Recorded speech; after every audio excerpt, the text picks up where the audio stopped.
aqui para dar continuidade à leitura de Rainha de Catway, né, o desafio literário aqui do mês de novembro, que deu uma enrolada aí básica, mas, gente, prometo que vou tentar que não vai acontecer de novo, tá?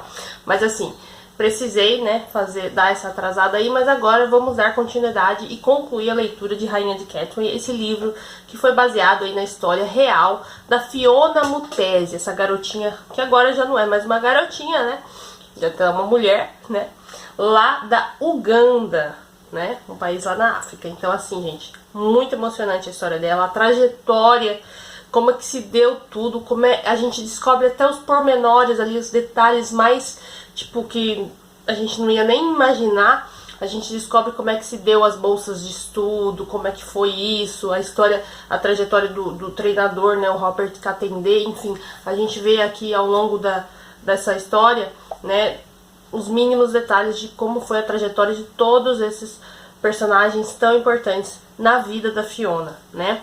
E é muito legal, é muito emocionante. Eu espero que vocês estejam gostando dessa história, como eu. E vou pedir meu like, vou pedir que você compartilhe muito, muito, muito esse vídeo com todo mundo aí, né?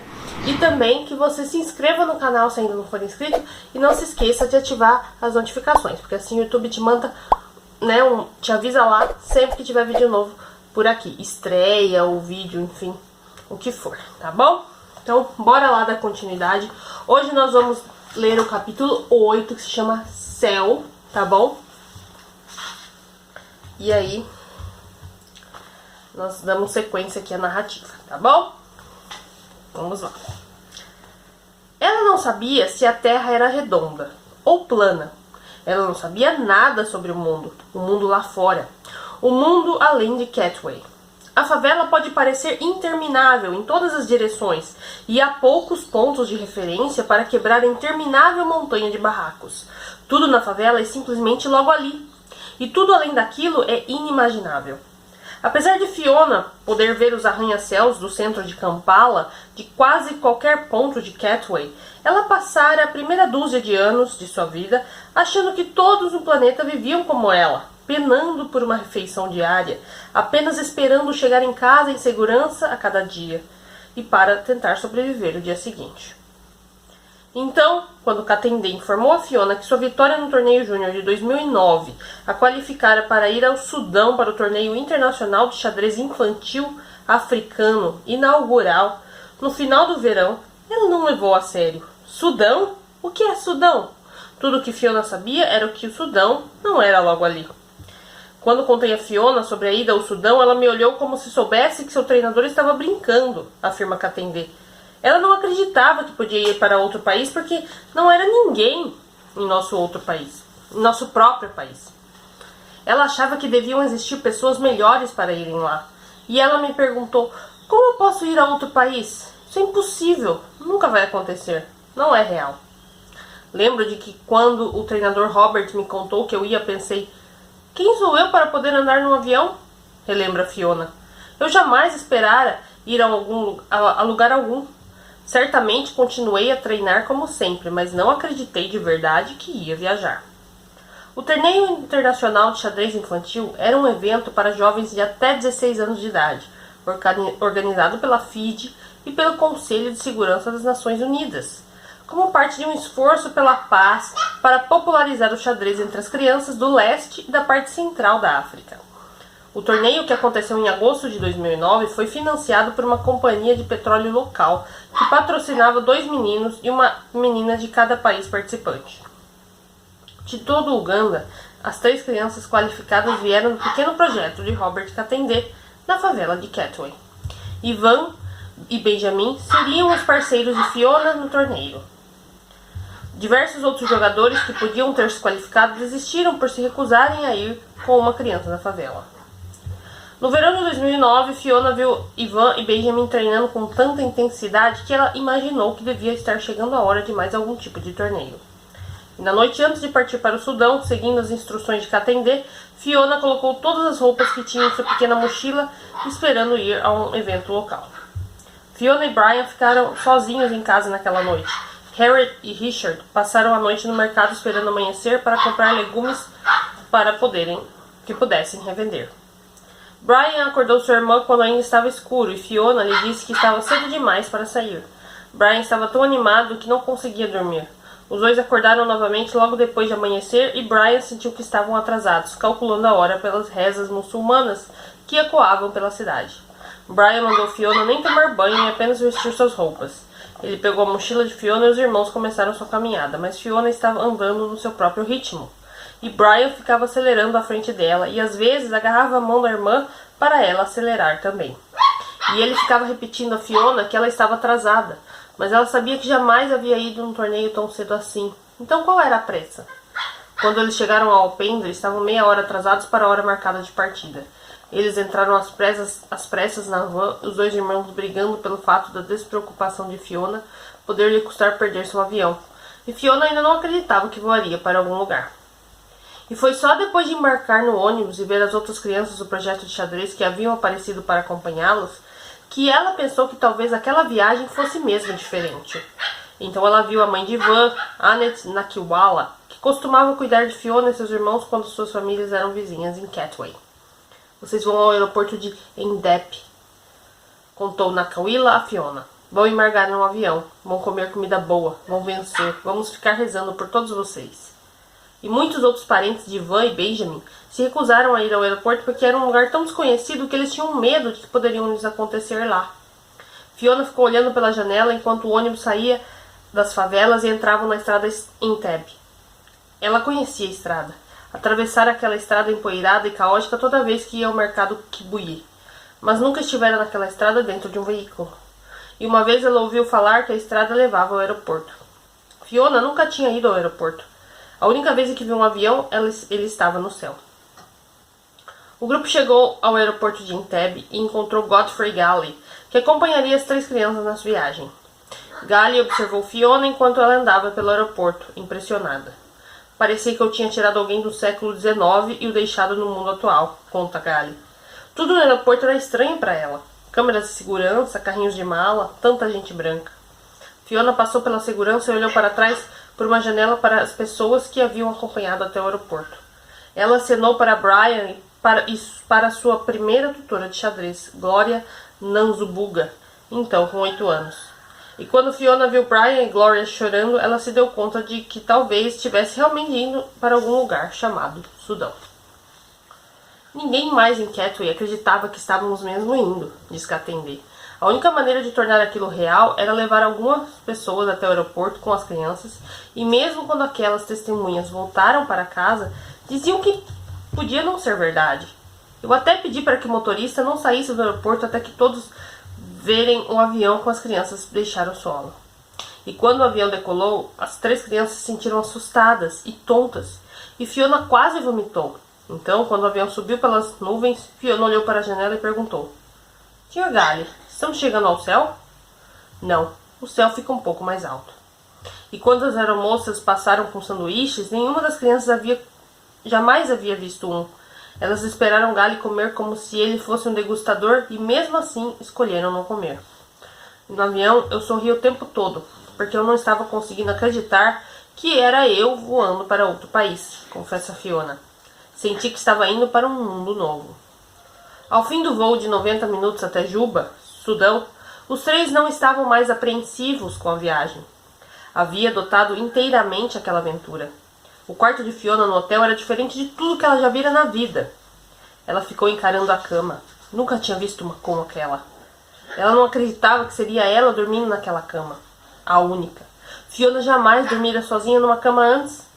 Ela nunca vira uma televisão presa numa parede antes. E achou que o controle remoto era mágico. Foi a primeira vez em que experimentou estar no ar-condicionado. A primeira vez em que viu uma descarga. Ela ficou dando descarga várias vezes, e mais vezes, fascinada por onde a água rodava e descia. Eu nunca teria conseguido imaginar um lugar como o que eu estava conhecendo, admite Fiona. Me senti uma rainha. Benjamin e Ivan ficaram no quarto ao lado de Fiona, que estava dividindo o seu com uma garota do Quênia. Fiona não conseguia conversar com sua colega de quarto porque seu inglês não era bom o suficiente para manter um diálogo. Mais uma vez, aquele ambiente não familiar deixou as crianças de Uganda ansiosas. Sempre que um de nós ficava meio nervoso, ficávamos nos encorajando, diz Ivan. Um de nós dizia: é aqui que vamos ficar, aqui é bom, é aqui que vamos dormir. Todo mundo reconfortava todo mundo. Quando foram almoçar no restaurante do hotel, cada um recebeu um cardápio e Gally disse a eles que poderiam escolher o que quisessem. Fiona não entendia que pela primeira vez estavam lhe dando uma escolha quanto ao que comer. As crianças apontaram para tudo que conseguiam reconhecer. Frango, peixe, porco, queriam pedir tudo. Gally disse a elas que só deviam pedir o que achavam que iam conseguir terminar. E quando chegou a vez de Fiona, ela disse: me traz um peixão. O peixe preenchia todo o seu prato e Fiona não chegou nem perto de terminá-lo. Mas Ivan lhe disse que ela precisava. Ela deu o restante a ele, mas Ivan também não conseguiu comer tudo. As porções eram grandes demais para crianças acostumadas com refeições racionadas. E quando o almoço terminou, Fiona disse: Sr. Gally, vou fazer o meu melhor jogando xadrez para poder voltar a um lugar como esse. No dia anterior à ida das crianças para o Sudão, Benjamin abordou Robert Catendê no projeto de xadrez com uma expressão de preocupação no rosto. Treinador, estou com medo. O que faz a gente pensar que podemos ganhar algum jogo quando nenhum de nós nem chegou ao aeroporto ainda? O que vai acontecer se a gente perder? Catendê reuniu Benjamin, Ivan e Fiona numa roda e contou a história de Hananias, Misael e Azarias, das Escrituras. Esses 3 homens se recusavam a adorar ídolos, então o rei Nabucodonosor baixou um decreto que dizia que todas as pessoas deviam se submeter ao rei e idolatrar o que ele dizia que devia ser idolatrado. Mas esses caras acreditavam em Deus e não queriam adorar nenhum ídolo. Eles não cediam. Então o rei disse que se não estivessem dispostos a obedecer, iria colocá-los numa fornalha. Então ele mandou acender uma fornalha e os homens disseram que precisavam continuar acreditando no Deus deles, e que sabiam que ele tinha habilidade para salvá-los, mas que mesmo se não salvasse, ainda assim não estariam prontos para se submeterem a ídolos. Então o rei ficou irritado e mandou que sua gente construísse uma fornalha 7 vezes mais quente do que jamais haviam construído, e os 3 foram enviados até ela. Os 3 homens não queimaram, e quando o rei olhou para a fornalha, havia uma 4ª pessoa lá dentro. Uma pessoa divina. Podia ter sido Deus ou um anjo. Foi um momento assustador, mas aqueles 3 depositaram sua confiança em Deus, não importa o que acontecesse, e Deus conseguiu salvá-los do fogo. Se você tiver muito medo, a questão é: onde vai depositar a sua confiança? Você confia em Deus? Mesmo se perderem, vão honrar a si mesmo competindo, e nós vamos honrar vocês. Apesar de não revelar suas expectativas às crianças, Catendê não estava nada preocupado com seus resultados no torneio. E no instante em que suas 3 crianças de Cataway pisaram no avião em direção a outro país, aquilo já era a maior vitória que eu procurava, disse Catendê. Eu não esperava que elas se saíssem bem ao Sudão. Só queria que fossem expostas àquela atmosfera. Sei que eu também não esperava que elas fizessem muita coisa, garante Gally. Sabia que fariam o seu melhor. Sabia que não seriam completamente superados. Alguns dos outros times tinham mais treinamento e mais experiência em eventos internacionais. Nosso time não tinha nenhuma. Eu estava tentando encorajá-los, dizendo que mesmo que perdessem, não desistissem. E eu estava preparando para o pior resultado. No torneio, o trio de Uganda, de longe o mais jovem da competição, jogou contra equipes de outras 16 nações africanas. E quando os pares foram anunciados, Fiona descobriu que ia jogar contra Isabelle Azienema, do Quênia, no primeiro jogo. Ela escutara os administradores do evento elogiando Aziema, acreditando que ela era uma das mais jovens e talentosas de toda a África, e claramente a melhor garota do torneio. E na hora, Fiona não se deu conta de que Aziema também era sua colega de quarto. Fiquei realmente muito nervosa, relata Fiona. Escutei as pessoas falando sobre uma garota queniana que jogava muito bem, e senti que aquilo me fez ter muito medo e me senti desencorajada sequer para aparecer e jogar contra ela. Os 3 ugandenses bolaram um plano para atrair o time do Quênia para amistosos no dia antes do torneio começar oficialmente, com a intenção de sondá-los. Fiona jogou contra o melhor garoto do Quênia. Benjamin jogou contra o segundo e Ivan jogou contra a Aziema. Ganhei do melhor garoto deles, e então me perguntei se esse menino estava só tentando me tapear, disse Fiona. Talvez ele só quisesse ver como eu jogo e estivesse de brincadeira. Então joguei novamente com ele e mais uma vez eu ganhei. Depois dos amistosos contra os quenianos, os 3 ugandenses se reuniram para discutir o que tinham aprendido. E Fiona perguntou ansiosamente a Ivan como era a garota deles. Ivan disse que vencera dela em todas as partidas, então ele garantiu: você vai ganhar daquela garota.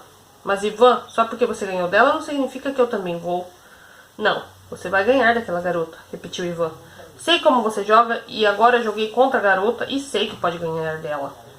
Fiona e Benjamin contaram então que também tinham ganhado todos os amistosos. E de repente percebi que se eles não estivessem enganando a gente, teríamos condições de desafiar essas pessoas, relembra Benjamin. Então, de certa forma, tentamos consolar um ao outro com isso. Na manhã seguinte, quando o time chegou para o início do torneio, o nervosismo de Fiona voltara. Suas mãos tremiam toda vez que ela levantava uma peça. Seu corpo se arrepiava. Ela balançava as pernas embaixo da mesa. A Ziema executou uma abertura bem treinada e Fiona, que tinha pouco treino em aberturas formais, simplesmente avançou com suas peças com seu plano básico para defendê-las. E quando elas chegaram ao meio-jogo, Fiona sistematicamente construíra uma vantagem de posição e percebeu que estava realmente pressionando sua oponente. Sentindo a pressão, a Ziema começou a errar. Eu pensei, esse movimento foi uma armadilha ou foi um erro mesmo? Percebi que eram erros e continuei a pressioná-la e a capturar suas peças desprotegidas. Depois de uma longa partida, Fiona reduziu a Ziema a apenas seu rei. Então Fiona encurralou aquele rei com uma torre e diversos peões, até a Ziema finalmente ficar em xeque-mate. Ganhei coragem ao ganhar daquela garota e ao ser elogiada por todo mundo, disse Fiona. Aquilo me fez acreditar que eu podia ganhar dos outros. E no jogo seguinte, Fiona jogou contra o melhor jogador do Quênia e venceu, assim como vencera nos amistosos. Aquele menino quis chorar quando ela o derrotou, lembra Gali. Você podia ver a expressão em seu rosto e parecia que ele mal conseguia acreditar. Os jogos foram ficando mais difíceis porque os outros treinadores contavam aos seus jogadores sobre nossas táticas e eles davam outras táticas para tentar ganhar ou empatar, diz Benjamin. Mas ficávamos repetindo, podemos ganhar, podemos ganhar. Benjamin se recorda de um jogo no qual estava em uma posição de muita desvantagem contra um oponente forte. E Gali estava conversando com uma outra pessoa que assistia ao jogo e Benjamin ouviu dizer, parece que o Uganda vai perder esse ponto. Fiz uma jogada que eu não previra antes, que bloqueou o bispo dele e assim ele não teve como impedir que o meu peão passasse. E de algum jeito ganhei aquele jogo, conta Benjamin. Certamente não sei como fiz aquela grande jogada, mas acho que deve ter sido através do poder do Espírito Santo. Senti que não era eu jogando. Depois de mais ou menos 3 partidas, todos no torneio começaram a falar sobre quem era o mais forte. Então, quando os encontravam, sabiam que estavam diante de um oponente superior e ficavam meio tímidos, conta Gali. Foi quando pensei pela primeira vez que podíamos ganhar. Todo mundo estava com medo da gente, estávamos um degrau acima. Nenhum dos jogadores ugandenses pensou de fato em vencer o torneio. Aquilo nunca passara por suas cabeças. Eles simplesmente continuavam jogando. Fiona jogou 8 partidas sem perder. Benjamin e Ivan também estavam invictos. Depois de seus últimos jogos, eles voltaram a seus quartos e logo depois Gali entrou no quarto de Ivan e Benjamin para lhes contar que o Uganda havia sido declarado campeão do torneio. E de seu quarto vizinho, Fiona ouviu Ivan e Benjamin gritando, e ela se juntou aos outros e os 3 começaram a gritar e a pular junto em cima de seus colchões. E na cerimônia de encerramento, os jogadores de Uganda receberam medalhas de ouro, certificados e um troféu. Vencer era incrível, diz Ivan. Não conseguíamos nem acreditar. A princípio foi muita surpresa, mas não achamos que era uma coisa natural, porque em Uganda todos nós tínhamos ganhado. Lembro-me de Fiona ficar pensando em sua mãe e irmão e em como eles ficariam felizes. Um organizador russo, impressionado, se aproximou de Fiona depois do torneio e disse a ela: meu filho é mestre internacional e ele não era tão bom na sua idade quanto você é. E, enquanto isso, diversos treinadores de outros times abordaram Gali e perguntaram como ele treinava aquelas crianças. E pensei para mim mesmo, relembra Gali, com uma risadinha. Ah, se eles soubessem de onde essas crianças vieram. E quando a cerimônia acabou, Ivan perguntou a Gali: agora que ganhamos esta, para onde vamos? Vamos para outro país? As crianças esperavam que houvesse mais um torneio, um novo lugar para conhecer, mas Gali disse a eles que era hora de voltar para casa. Ivan levou sabonete, shampoo e uma caneta do quarto do hotel para dar de presente à sua mãe. E durante todo aquele tempo, Katendê recebeu notícias de Gale através de mensagens de texto. Katendê ficou maravilhado com o progresso de seus jogadores. E um dia ele recebeu uma mensagem que dizia: Robert, fiquei surpreso em lhe contar que as crianças ganharam medalha de ouro. Foram os campeões do torneio. E quando soube que eles tinham ganhado, contei a algumas pessoas do Sports Outreach. E elas não acreditaram. Acharam que era uma farsa. Ficaram desconfiados. E era realmente inacreditável. Em Catway, alguns disseram que era mentira. Que não tinha como acontecer. Elas conheciam a situação daquelas crianças e se perguntavam, então como? Como? E Katendê se concentrou no que a improvável vitória significaria para o futuro. Eu estava animado porque sabia que aquilo seria um marco para restaurar a esperança e inspirar as mentes de todos os projetos. A maioria das pessoas da favela acha que não consegue fazer nada, mas se acontece algum caso de sucesso, as pessoas ganham uma referência para tentarem.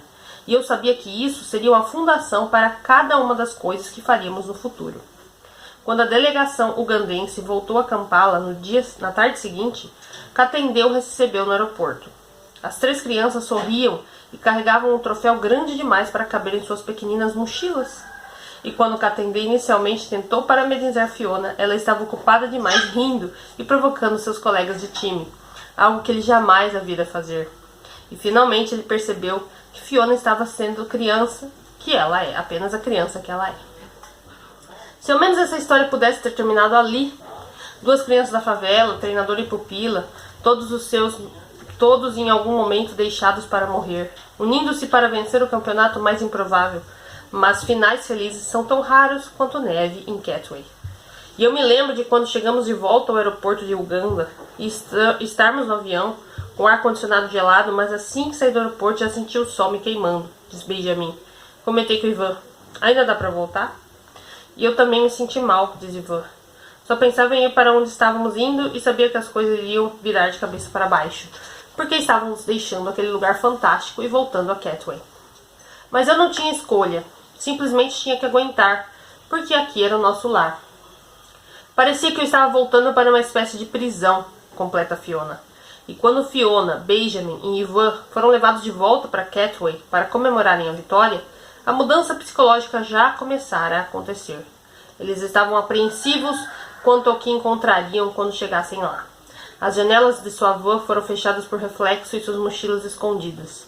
Ivan, que estava segurando o troféu no colo, subitamente o escondeu debaixo do assento à sua frente. Os rostos que estavam tão felizes no aeroporto tornaram-se fechados, e a máscara da favela. Os 3 conversaram sobre quem guardaria o troféu e resolveram que nenhum dos 3 podia, porque certamente seria roubado, então perguntaram a Katendê se ele poderia guardá-lo no estoque.